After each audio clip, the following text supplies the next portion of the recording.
Success and Excuses podcast. Today I have a very esteemed guest. I have Craig Alexander Rattary. Welcome to Success and Excuses podcast, Craig. Hello, James. Lovely to be here. You know, me and Craig have known each other for a few years in business, and we're big believers in numbers, right? Absolutely. So on that note, why don't you give us a little bit about your background, how we got to here, and then we'll do a wee bit of digging. How does that sound? That sounds fine. It might take me a wee while to do some of it. That's okay. Let me go right back to the start, because this is a funny thing that we only found out a few months ago. We did, within the last year or so, I can't remember exactly, that I was born and brought up in a council flat in Newmains. And as it turned out, you were 200 yards away. That's right. That's exactly right. Same primary school. Yeah. You're a couple of years younger than me. And we share the same birthday. If we're both born on the 5th of August, you couldn't make it up. So I guess a quick potted history, without getting too much detail, is became the first person in my family to go to university. Still don't really know why. I think it was my first teacher that put the sort of university college type thing in my head, because no one in my family had ever done it. Studied accountancy, joined one of the big 6 accounting firms at the time. Never wanted to be an accountant. I saw doing accountancy as a way into business. Sure. And I didn't really know what that meant. I didn't really know what business was at that point, but it just seemed to be a sensible thing to do, understand the financial side. And from there, I did my CA training, became a member of the Institute of Chartered Accountants of Scotland in 1994, I'm saying it quietly. That's more than 30 years ago. That's scary. I worked in corporate finance, I worked in venture capital, I worked in private equity, I worked for some manufacturing companies, transport and logistic companies as FD, worked in a corporate finance and business management boutique, and then I set up myself 15 years ago. That is a very quick potted history. That's a great potted history. So up until that point, you're setting up for yourself, it was mostly bigger corporate organisations. Yes, other than one of the roles I did, I think it started in 1998.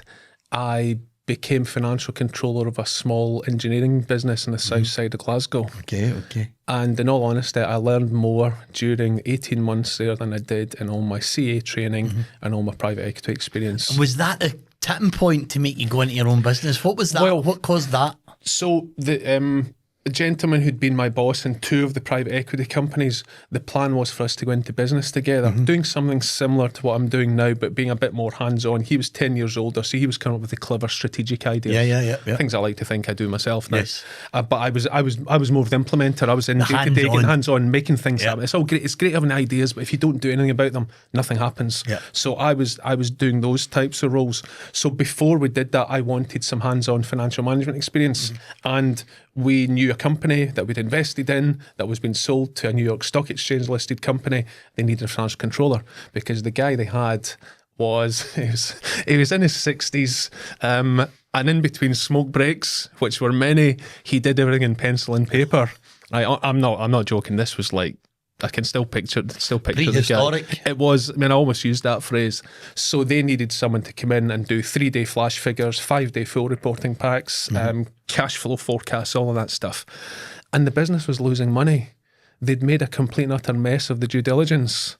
And the guy who'd sold it, who was my business partner, really had pulled the wool over the eyes. Didn't do anything wrong or illegal. He just basically presented the info.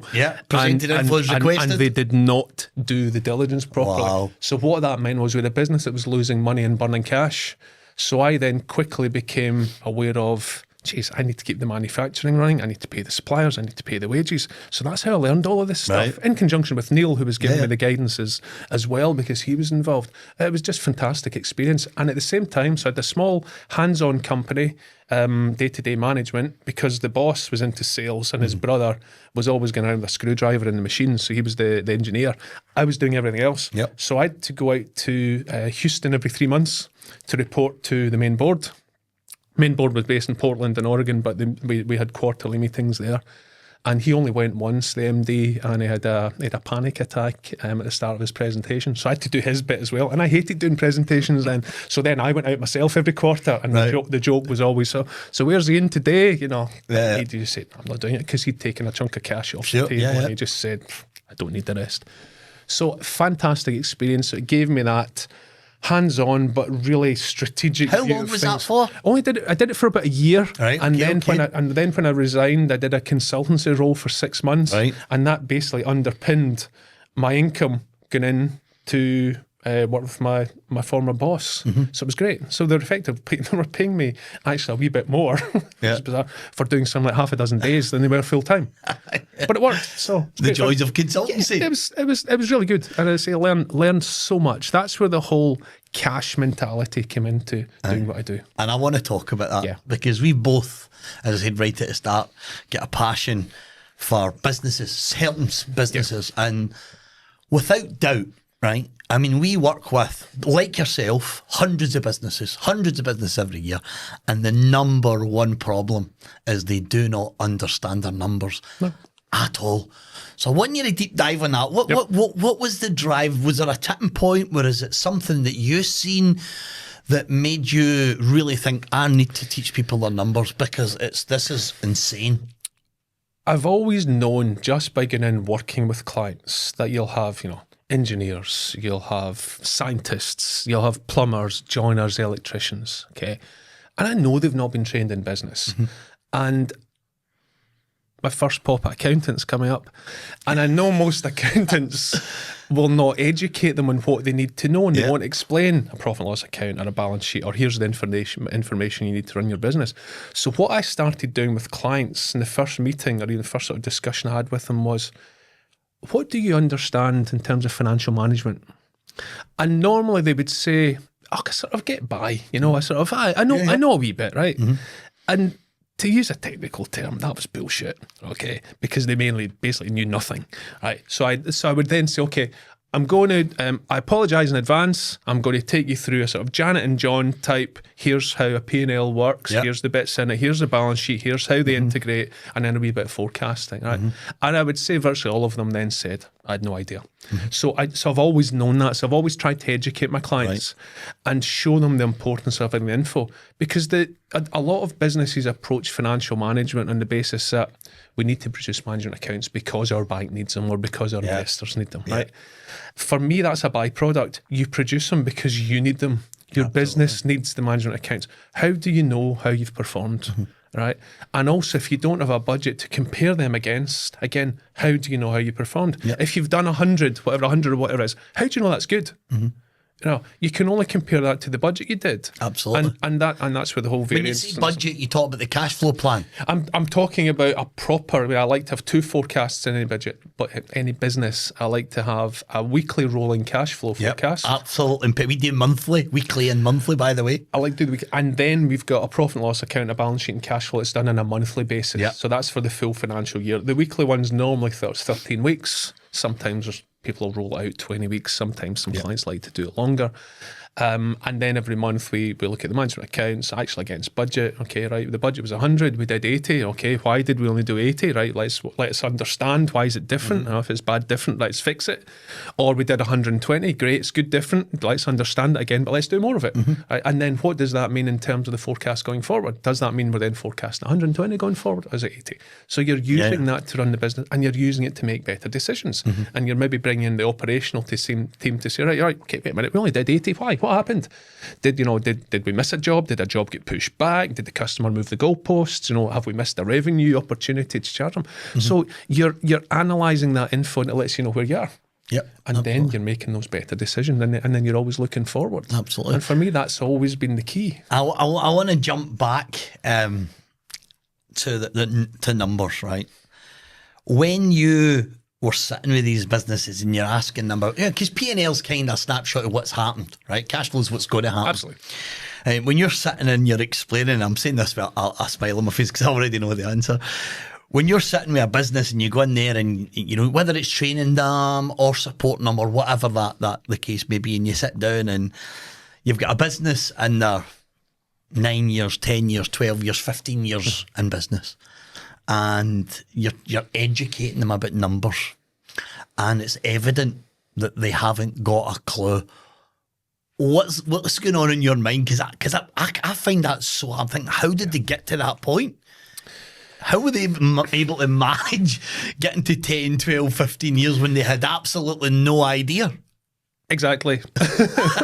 I don't know the answer to that, but many do. Like, I'll tell you a story. One of the very first Know Your Numbers groups, I think it was maybe group 3. It could have been group 3 or group 4. By the way, tell us, what is Know Your Numbers, in case everybody's thinking when you're talking about Know Your Numbers. Oh, group. yeah. Okay. So know Your Numbers, go to knowyournumbers.biz. It's where I take groups of business owners. I take them groups anywhere between sort of 8 and 12, and I explain all things finance to them. So typically we go through 6 main teaching sessions.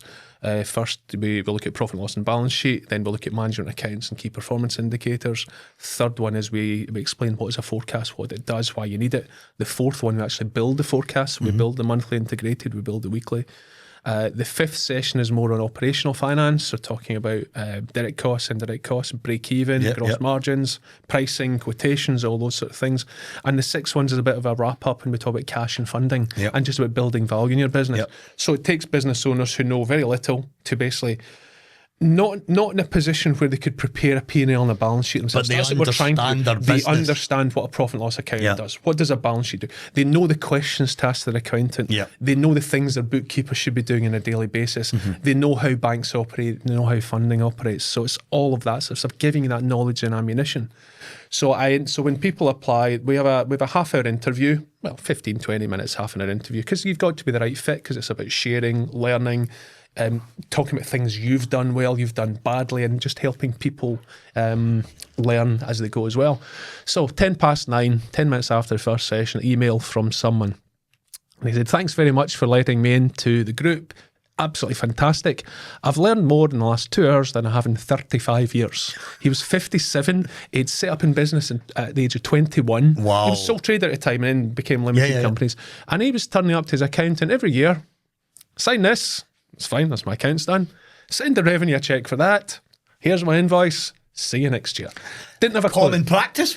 And sadly, that's the problem. Absolutely. And something I've been trying to do over the last few years is not only educate business owners, but educate accountants. Because as you know, I'm highly critical of accountants. I'm highly critical of poor accountants. Because there are a lot of very, very good accountants There's out a hell there. of a lot more of very poor.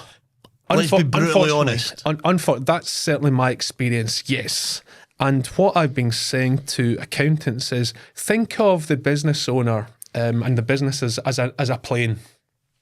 Business owner's the pilot, okay? So he's flying the plane. You, Mr. or Mrs. Accountant, Miss Accountant, should be sitting next to him as the co-pilot, okay? So what does he need? He needs his dashboard. Okay, so the dashboard, what's that? That's your management accounts and your key performance indicators in terms of how you've traded. Okay, the map, where are we going? That's your forecast, okay? Because you need to know where you're going. Otherwise, you're not going to get there, or your cash, or you'll never know. You just don't know. You'll just, you'll fly around forever. And then you need to make sure you've got the fuel for the journey, and the fuel is your cash or your funding. So if you can sit beside the business owner and do that, they can then grow the business probably significant, because most businesses out there have got other opportunities, and you'll know yourself that many say, I can't take advantage of them because I don't have the cash. I can't employ another person. I can't get more materials. I can't buy another van. So if you can do all of this, you can do that. And what I'm saying to accountants is, you can take your fee of X to a multiple of X, 2 times, 3 times, 5 times, 10 times X, by giving this advice. Because if the business owner goes from making, let's say, 50 grand profit to making $500,000 profit, they're not going to be concerned about your fees. Your fees become irrelevant. Absolutely. And they're happy. They're going to tell their friends and other business owners about you. They'll have lots of money, and you'll be making more money as well. And that's my frustration with accountants, because there's nothing difficult here. I've trained plumbers, joiners, builders, roofers, electricians, you name it, right? I've trained them all to know their numbers and given them some key concepts and key things that they need to focus on and manage their business. It's easy. What's the biggest light bulb? Now, you did mention it slightly in one of the clients. Generally, what's the biggest light bulb moment? Is it when you're doing session 1, the P&L? Is it the balance sheet? When do you really see them go, whoa? Generally, I know what it is with my clients. It's normally when you try to explain the difference between margins, gross margins. That's generally when they go, oh, I didn't know that. What tends to happen in session 1 when we're doing profit and loss and balance sheet is, why has my accountant never told me that? Yeah, okay. Because again, there's nothing overly difficult. I like to think of our profit and loss account as a movie. Okay, you've got a start and an end. Yeah. Okay, And that's the journey in terms of your trading. And then I think of a balance sheet as a photograph, because it's a snapshot at a point in time. So that will normally happen, and it'll be then, can you introduce me to another accountant, or can you suggest what I can do? Second session, where we look at the management accounts and the KPIs, and I say to them, because one of the things I like to say to a business owner is, how do you know you've had a good day, a good week, or a good month? Right? And they'll sort of look at me blankly and say, well, how do you determine that? Well, all my employees were out on site, or all my vehicles are on hire, or the phones are going non-stop, or we've got all these orders. I say, no, but show me something financially. Show me something that you can monitor, you can manage, you can focus on and make better. Right. So we then start looking at things like gross margin, or it might be debtor days in terms of the money people owe, or it could be as simple as cash. It might be turnover, right? But you then pick out 3 or 4, because these accountants that come up with 20 or 30 KPIs, right? They're not KPIs. They're PIs at that point, because they can't be key if there's 30 of them. I like to have between, say, 3 and half a dozen, and it will typically be your gross margin, the cash, it might be the turnover, and a few other things that are relevant to your business, utilisation, average charge out rate, things like that. And when you start talking about them, that's where the light bulb goes off in session 2. So that means if I do more of that and less of that, and I focus on that, I'll make more money. Aye. Okay. And they'll come back in the clinic session 2 weeks later, say, I've just gone and done that. There was a guy, again, one of the first sort of half dozen groups, and he had a transport logistics business, and they had, 50 vehicles, something like that. And I was talking about, you need to understand how much you're making on each route and on each vehicle, right? And this was alien to him, right? And I done a session with him. I told him what to do. So he came back in the next session and he said, I've taken 8 of my vans off the road, and I've got rid of a contract because we weren't making enough money on it. And I've actually pulled in another contract. So those 8 vehicles are now in somewhere I'm making money. So it's things like that where the light bulbs go. Because in my experience, most business owners are not daft. They know how to make a pound. Absolutely. And if you can point them in the right direction, they can make multiple pounds. Absolutely. And that's what Know Your Numbers is about. In that sense, it's giving them the ammunition to make better decisions, focus on the right things, but also to ask the right questions of their accountant and of their bank and their funder.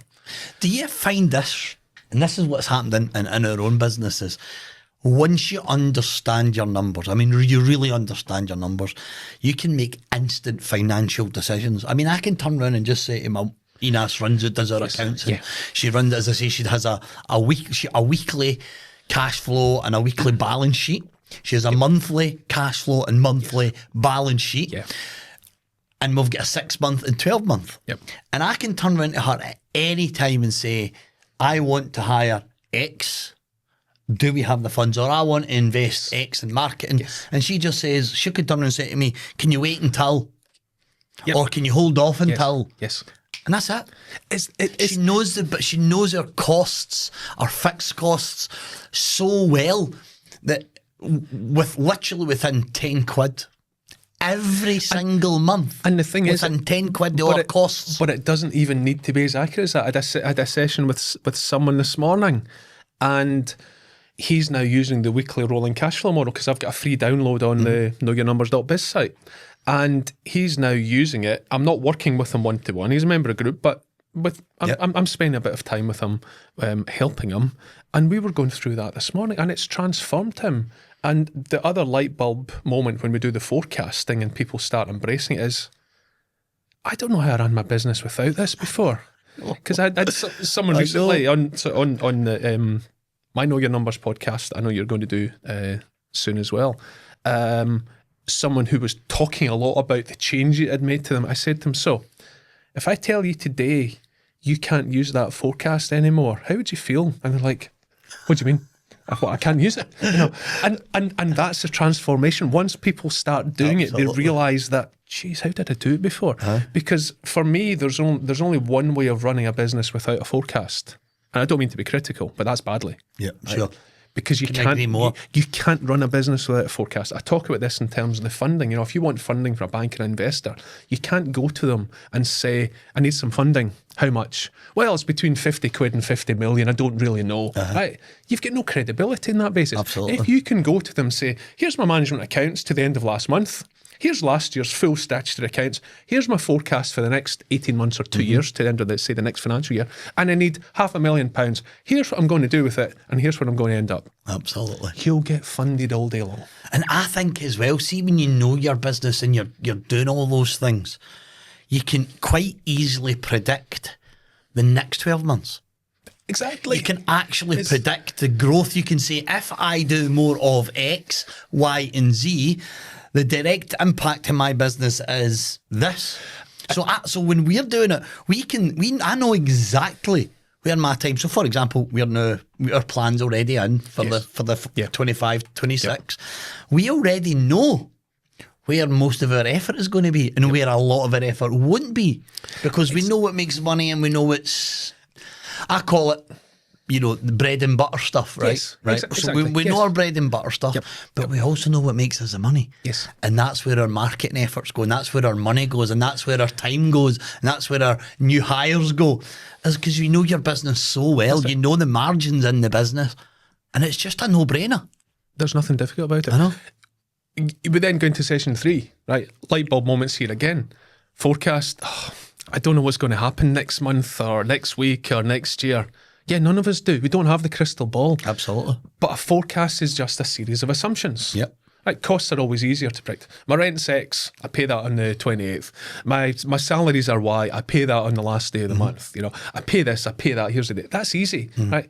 In terms of income, look at your order book. Yep. Oh, well, I don't have an order book. The phone rings. Okay, what did you do last month? What did you do this month last year?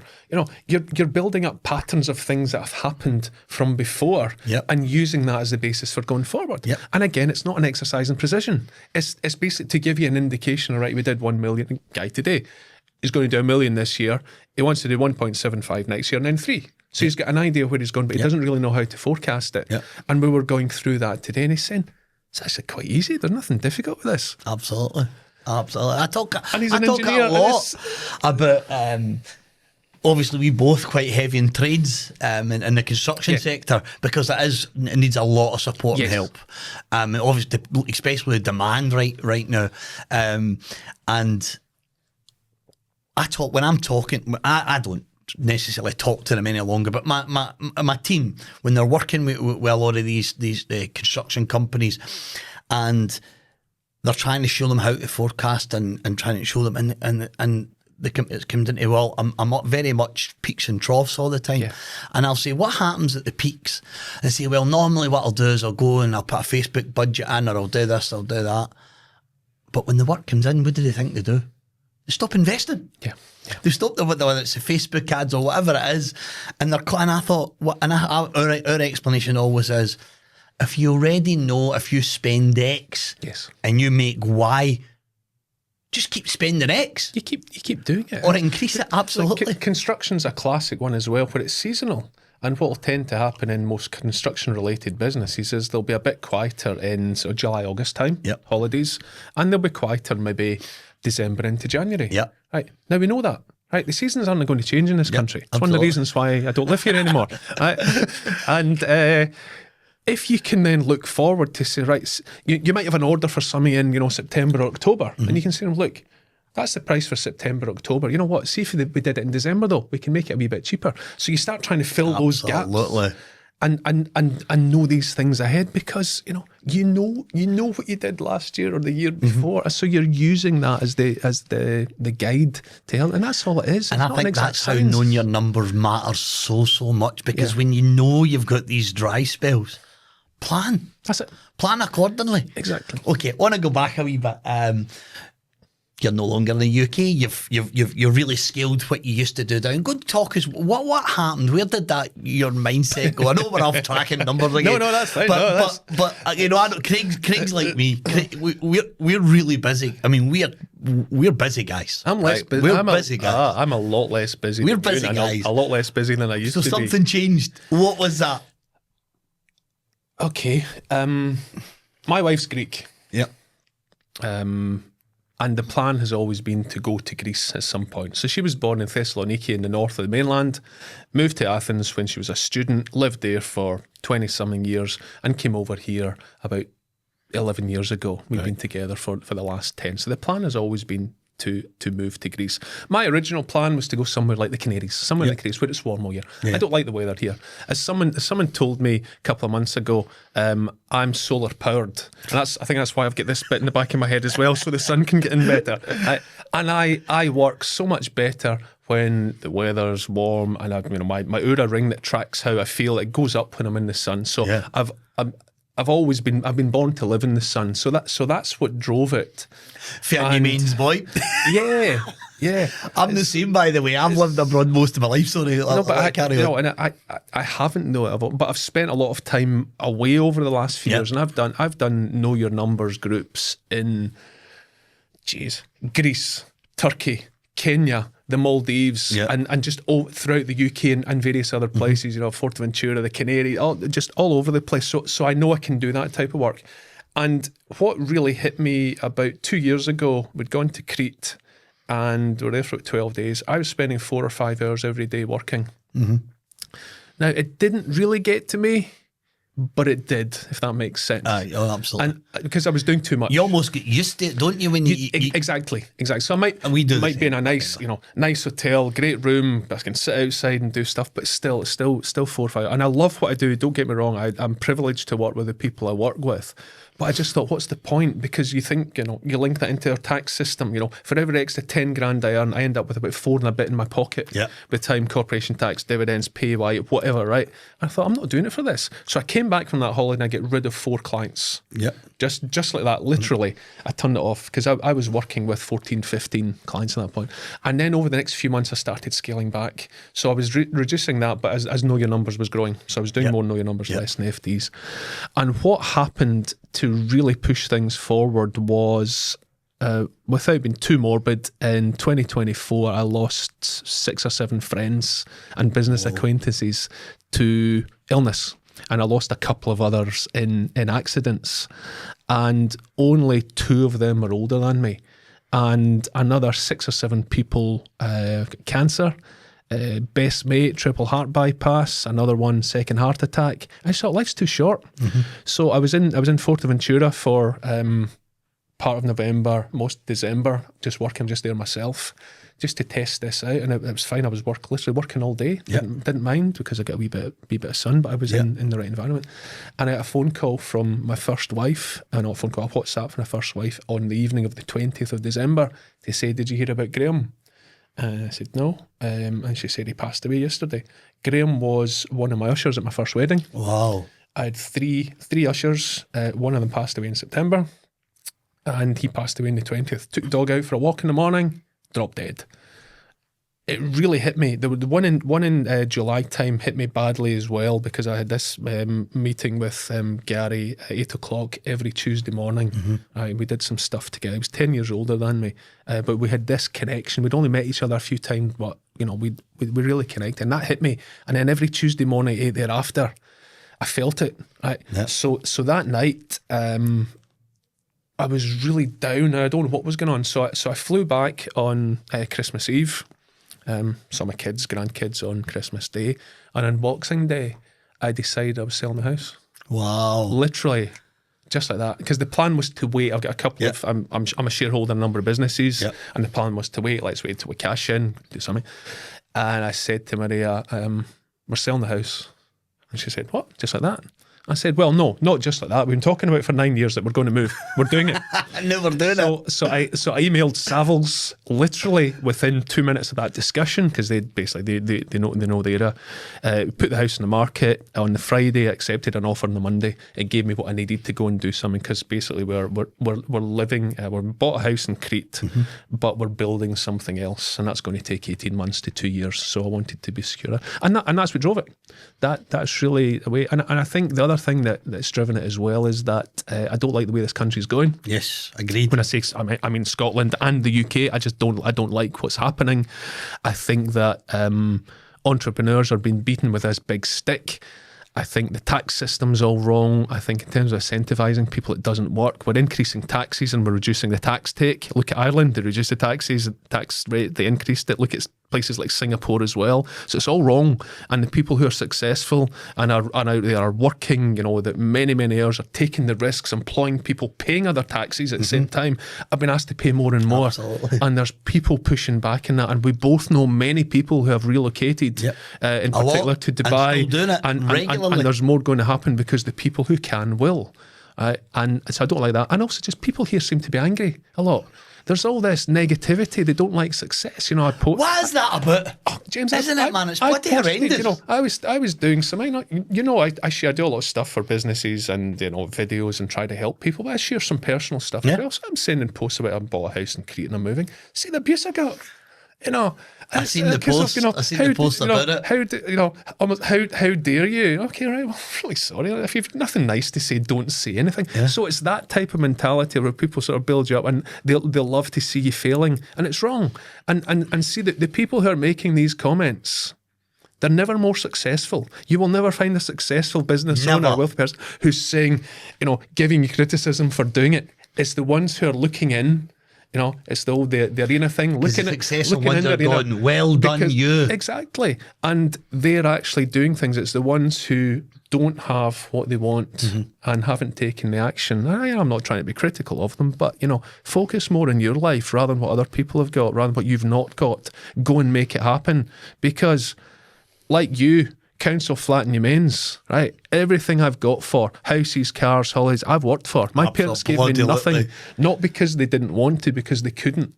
Exactly the same situation. I've had to go and make it work just like you have. I've taken risks. I've done things. I've got the best clients or the people I work with are the people who've gone and done it. Yep. I don't like the trust fund kids, and that's maybe because I was never in the position. I guess I was a bit jealous of that. But I like the guys who have gone and set up because they were made redundant, or they saw an opportunity, or they took a risk. They went and got a van and a man and started doing it. They grew it to 50 people. They're the people I love working with because they've gone and done it. They've taken the action, and that's where your success and excuses. You can't have both. Exactly what I was just going to say.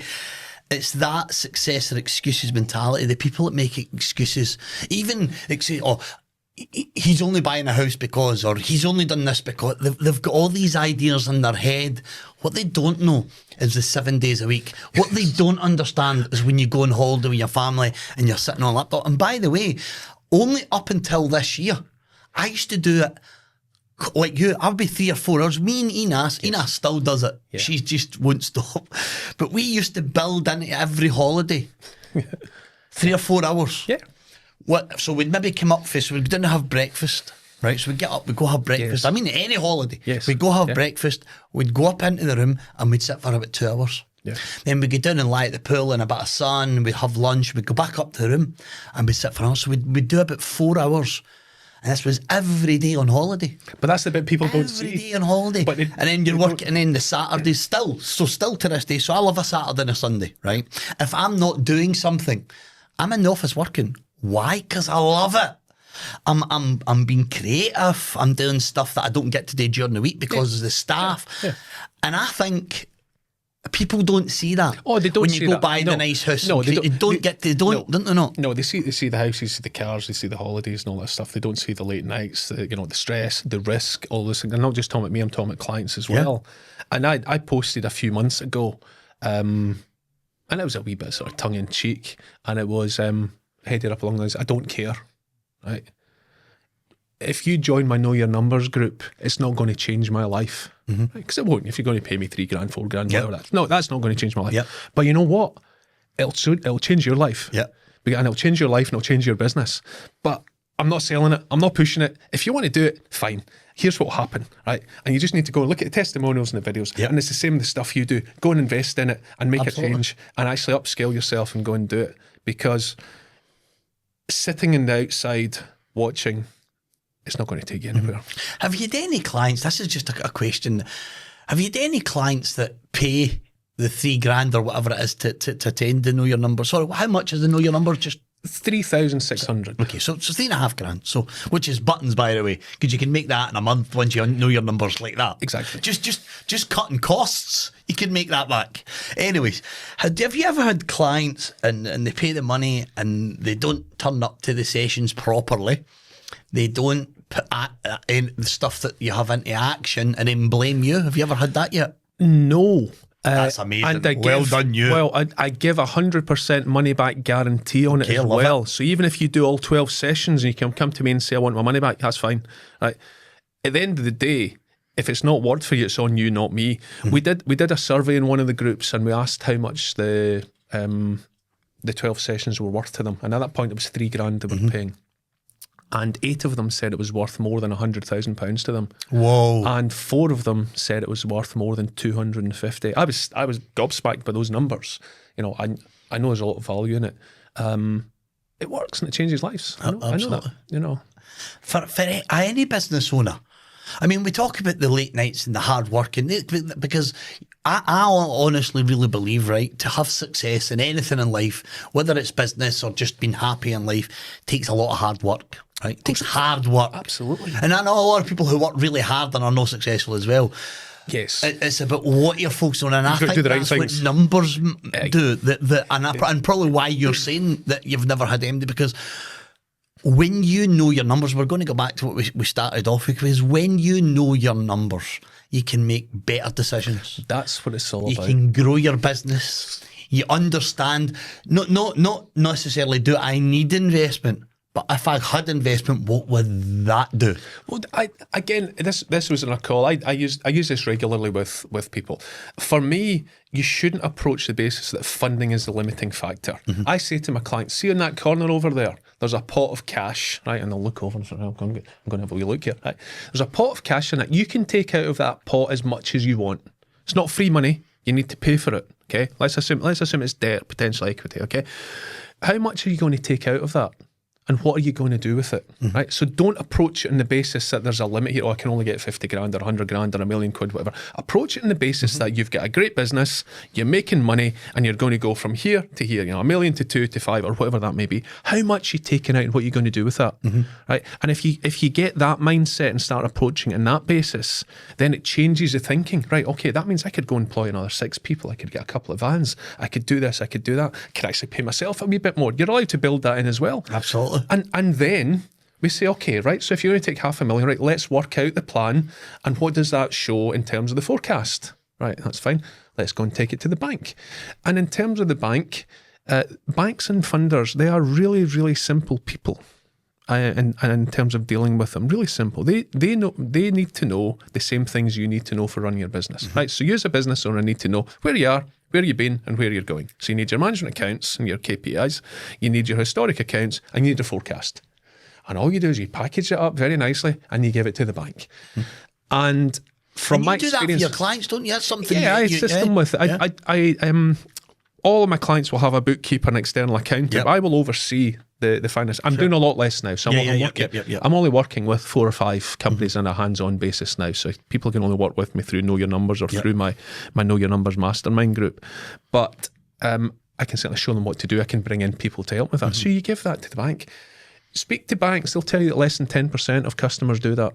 Give them that info. So if you can provide that info, right, let's say, it's the middle of the month and you've got last month's management information already and your updated forecast, right, you go straight to the top of the class. Absolutely. And it gets mentioned in the credit report, they had up-to-date management accounts, they got forecasts out here, they do this, they do that. They've got, they've done Know Your Numbers, or they've had Craig as CFO or whatever. You'll get funded all day long. Funding should not be the limiting factor in your business if you're profitable, because there's too many businesses out there that are turning over $1 million or a couple of million or maybe less, and they've got all these people chapping the door and ringing the phone and saying, we want to work with you, and they're saying, oh, I don't have the money. But yes, you can do it if you can get all this right. It's really easy. I've got multiple companies I've taken from like £1 million to in excess of £5 million, and there's nothing difficult in it. Just knowing your numbers. Knowing your numbers. It's simple as that. Right, I wanna go back a wee bit. Obviously, success or excuses. Now, there's obviously going to have been times in your taking you from where you've been to where you are, and there must have been a few paths, we'll call it, where you've been like, should I not, should I get in there? Just for anybody listening, right? Because we are just normal people, right? Yeah, exactly. That I've went out there and had a dream, a passion, call it what you want, a vision of, this is what I want to create and here's the reasons why. And even when we've been kicked and pushed down, we've always found a way, right? We've always found a way. Yes. Right. And that's what I believe success is in business, where you're willing to take the risks, you're willing to put yourself out there, you're willing to do what other people won't. I'll go and quickly talk through some of those. No, you don't need to be dead specific. But no, there's definitely a few of them. Okay, you know the area I was brought up, so I moved from Newmains to Cambusnethan, and I went to Colness High School. So I remember round about 15. Difficult age. Father had a heart attack and a stroke. Everything sort of changed at that point. So we went from having a reasonable amount of money to having a lot less.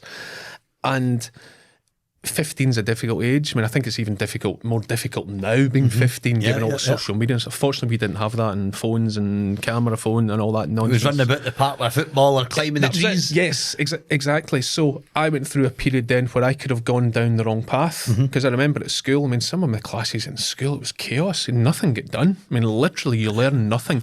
But I would go home at night and I'd do it. Right, good. And then I'd study for my exams. And then I was at the point where sort of 17 into 18. Was that where you got the thing with for numbers? Was it young? Primary 2, I remember doing basic arithmetic with Miss Black, who was my first teacher, who became Mrs. Dowse. Oh my God, I know Mrs. Dowse. Well, she was Miss Black when she was Miss Black. She was Miss Black. I was her first class, and when she got married, she came up to the school that day, and I had to go to the car and hand her a red rose. I still remember it, and I kept in touch with her, and I remember standing at her desk, primary 2, and she was teaching me algebra, because numbers were just, all this basic stuff. Oh, that's easy. So she started to explain algebra, and it was her that put into me about, university type stuff. Yeah. I didn't know what university was. I guess that was the. So you had a thing for numbers. Starting point. Yes, that's just where it happened. But then I get to sort of 17, 18, and a few of my mates were older than me, and they had left school in the 4th year. So they're already a year or 2 years older than me, and then they're leaving. So they're in jobs, but they were in jobs that one was a plumber, one was a welder, one worked in Safeway as it became Morrison's. They were doing sort of trades type jobs. So they were earning money. Yeah. Because that's what it was like when we were younger, though. It was almost just go get a trade. That if you could get a trade, you were. So I could have ended up down that path, and for some reason, I stayed on, went to university. I worked at McDonald's. Right. I did between 30 and 40 hours a week to basically not so much put me through university, to keep me in beer money, if I'm totally honest. So that could have changed, and that was difficult. But when I became 21 and I joined Arthur Andersen, my salary was almost double what their salaries were. Okay. Not as much as double at that point, but within 2 years, I was earning multiples of what they were earning. Yeah. And again, that was challenging at the time as well, because you're trying not.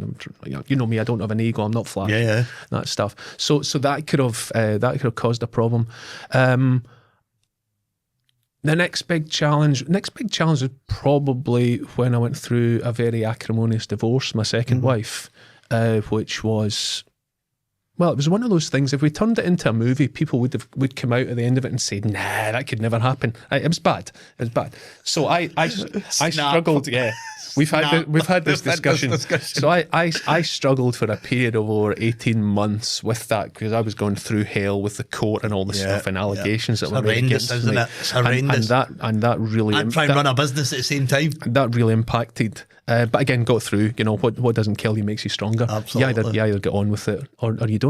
And other than that, no, I've been very fortunate. I've been very privileged to work with a lot of the companies I've worked with. So it's been a nice progression then, hasn't it, for the early days? It's just worked nicely. And the plan has always been, and I just reduce doing the hands-on FD stuff. FD works hard. Yeah, absolutely. It's hard. You go to meetings and you come away with more work. Prepare for the meeting, go away to do more. Know your numbers. I love educating people. I love explaining to them what they're doing. I'm doing some one-to-one mentoring. We've got a Know Your Numbers mastermind group running. These things are just fantastic. So it's sharing my knowledge, pointing people in the right direction. Doing less, but bringing in the right people to help, bring in the right accountant, or showing them, giving them a part-time FD or other people that can help as part of that. And I'll never stop doing that. I'm just doing it differently, and it's so much easier doing it, remotely and in the sunshine. That's right. You're in the sunshine now, so you've actually packed up and you're now gone. You're just back to sunny Glasgow. Yep. Well, my daughters and grandchildren are still here as well, so still. The kids can I'll always keep me. By the way, I had a horrendous time as well. I remember, in fact, in business, see the first 3 years of business. Because I came from a corporate background. Yes. And I was used to running businesses when I had marketing teams and sales teams. And I understood P&L and gap analysis. I understood it. But it's a different ballgame when it's a small business. It's completely different. I had no idea what the hell I was doing the first 3 years, like none. It was literally fall, get back up, fall, get back up, fall, get back up. And it wasn't until year 3 when... we always had an accountant, so I was clever enough to get an accountant right for the word go. Yes. So we've always had an accountant. We've had good and we've had bad. We've got a really good one right now, but we've had good and bad, who were perfectly suited for where our business was in that particular stage. You know, they were good for what we were. And then as you get a bit bigger and a bit more successful, you need somebody that's more hands-on, because I'm a very I want my accountant to be telling me what's going on. Exactly. Right? I want him to be advising me. Proactive. Yes. But I remember getting into that third year. I mean, we're doing okay. We're doing pretty okay, and the third year was COVID. Oh yeah, yes. The third year was COVID. Well, you've read the book. Yeah, yes. You've read my book. The third year was COVID, and I remember thinking to myself, really, in tears, think, oh, I've lost everything. Like, I've lost everything. It's gone. What am I going to do? And that's the success of excuses, where most people were putting their head in the sand. I thought, no. It's change. I doubled down in it marketing. Creates opportunity. Double down. Yes. We got 12 grand for the government for the business, what was it called? Business bonus thing. You remember the government gave you money for your the bounce back loan. So we get 12 grand, right? Yeah. I could have took more, but 12 grand, we sat down, knowing our numbers. Yep. We thought, right, okay, how much do we need? Yeah. So we thought, right, we need to get an LMS. We need to go fully online, because we can't go, because all my training was all face-to-face. Yes. No, I can't go out and train. Yeah. But I had all these companies who'd paid deposits. And I'm thinking, okay, how can I still service them? So we sat down and we worked out literally to the penny what we needed to invest in the business to get us fully digital. Yes. And that 12 grand turned our business around. We made difference. more for the end of March to the end of August, September-ish time than we'd made the previous year. Yes. And that was during COVID. And we never looked back. But you get things like COVID, right? And you can hide yourself away in your bedroom and feel sorry for yourself. Yep. And make the excuse, it's COVID, right? Or you can do what you did and what a lot of other people did. Just get on with it. Do something different. Yeah, that's it. Absolutely. And that's the, for me, that's the way an entrepreneur operates. Absolutely. You don't see the challenges. You just go. You just crack on. Opportunity. Do it. Opportunity. That's how we're wired, isn't it? It's the people. That's the people I love working with. It's how we're wired. I think when you get into that. I mean, I talked about this before. I believe success is a blueprint. See, once you understand how to a successful business, how to build a successful business, you can help support other businesses, or you can go and build it again, because you already understand what it is you need to do, how you need to do it. It's almost like you have a blueprint for building a business, isn't it? I go back to my days as a student in McDonald's. Okay, I learned a lot in McDonald's because I did everything. You know, I was sometimes serving, sometimes in the kitchen. I even did the trash walk, as they call it, basically going round the streets, picking the litter up. You know, on a Saturday morning at 7 o'clock. So I did all of those things.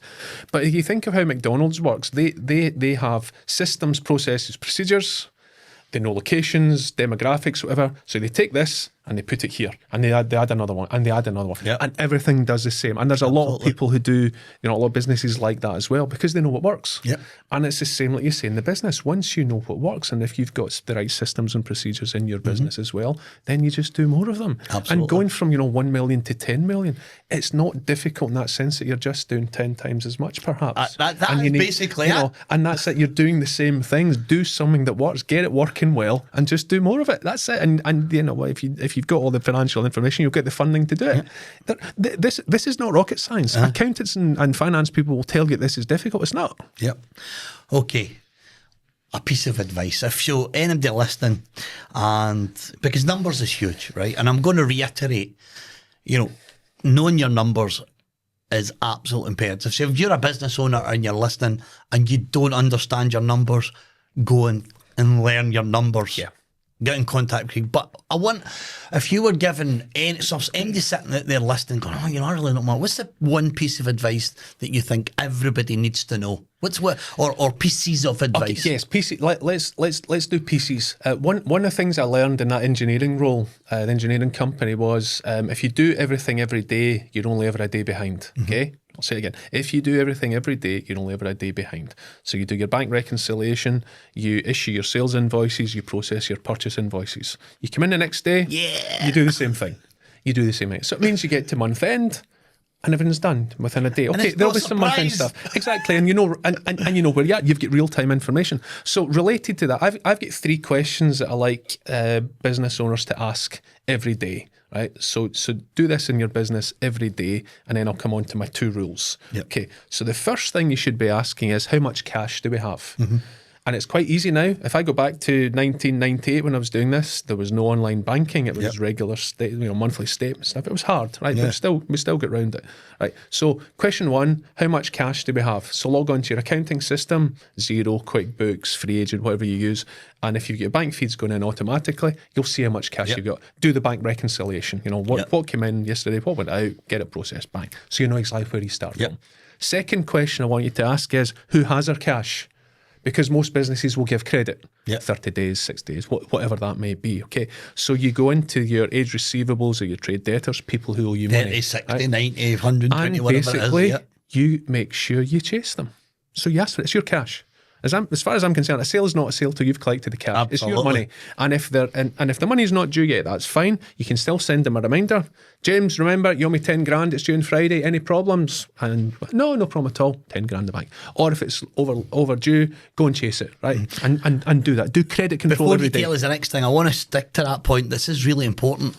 What we didn't know is, so our VAT was not on sale, on receive cash. You were on cash basis until you hit a certain point. There's 1.3 million. As soon as we hit that point, all of a sudden, it's that big change. Yes, you've got your accountant's got to show you that when that's coming, and then you need to manage the transition. Oh yeah, that's. I remember the conversation. That's a difficult period. Yes. Sorry, carry on. So that's the second question, and then the third question you should be asking every day is, how do I get more cash? Right, so I'll go back to the thing I mentioned before, so it's key performance indicators. So what are the things that drive your business? What are the things that make you more money? Have 3, 4, 5 or 6 of them. And what would you monitor them. Key performance indicators?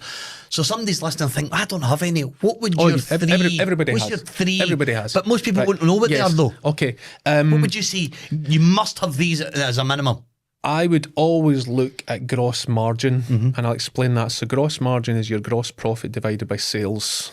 Okay, and your gross profit comes from your sales less your direct cost of sales. So if you're building a house, for example, the cost of sale is when you sell the house. Yep. The direct costs are the cost of building that house. Yep. Your rent, rates, insurance, their overheads or infrastructure costs they don't come into that.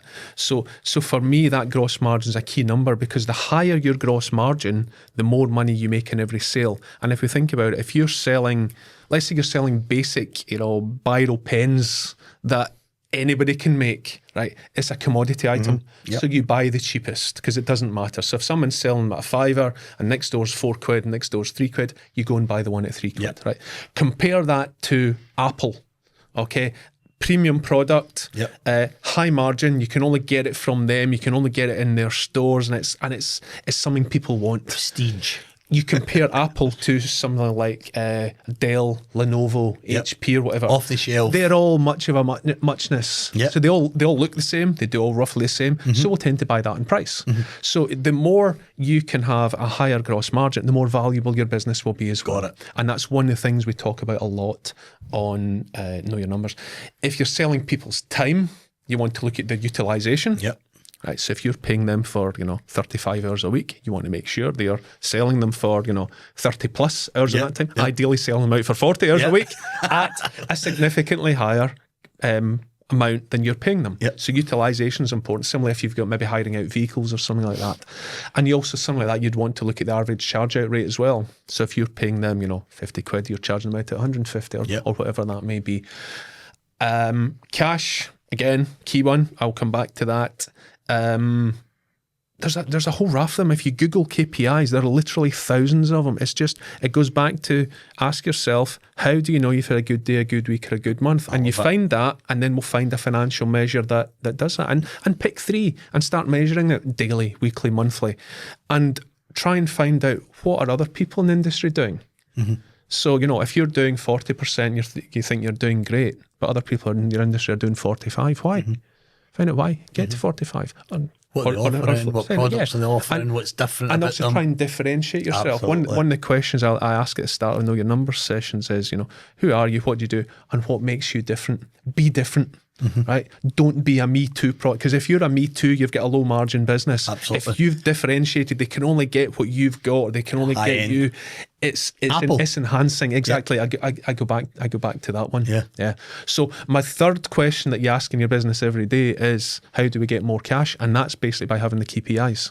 So having 3-4 KPIs that you measure, you monitor, you manage, and you drive to grow the business for, and that will then get you more cash. And I've then got, so there are 3 things you do every day, and then I've got 2 rules for any business. I don't care what size you are, I don't care what sector you're in. My 2 rules are: rule 1, focus on cash, and rule 2, don't forget rule 1. I love that. Borrowed from Warren Buffett, who had 2 rules for investing. I thought, if it's good enough for Warren Buffett, who's it's good enough for Know Your Numbers, it's going to be good enough for business owners and my clients.